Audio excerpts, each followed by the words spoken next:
Good morning সবাইকে আমার তরফ থেকে আন্তরিক প্রীতি ও শুভেচ্ছা জানাই। কেমন আছো বন্ধুরা?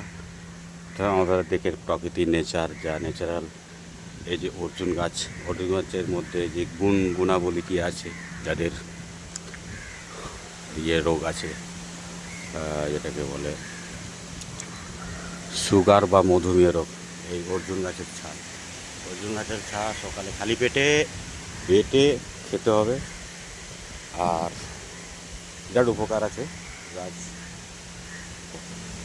তবে আপনারা অনেক রকমের গাছ আছে, বিভিন্ন গাছেরই বিভিন্ন রকম উপকারিতা আছে। তো আমরা গাছ চিনতে ভুল করি, কেউ জানি না। যারা যারা জানেন তারা অবশ্যই কোনো প্রবলেম হয়ে গেলে মেন মাস্ট বি অ্যালার্ট, পিটি টু মাস্ট।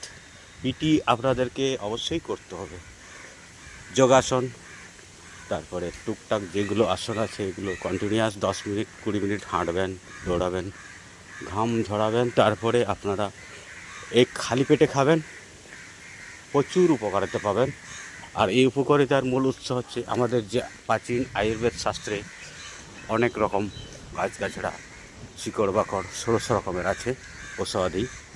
তো আমরা একটু পর্যবেক্ষণ এবং পরীক্ষা করে দেখতে পারি যে শরীরের উপকার করতে গেলে এই ভেষজ উৎপাদনগুলোকে খাওয়া দরকার আছে। তবে আজকে অল্প সীমিত সময়ের জন্য এইটুকুই আপনাদেরকে বললাম। সজাগ থাকুন, সুস্থ থাকুন, ভালো থাকুন। Good morning friends, thank you.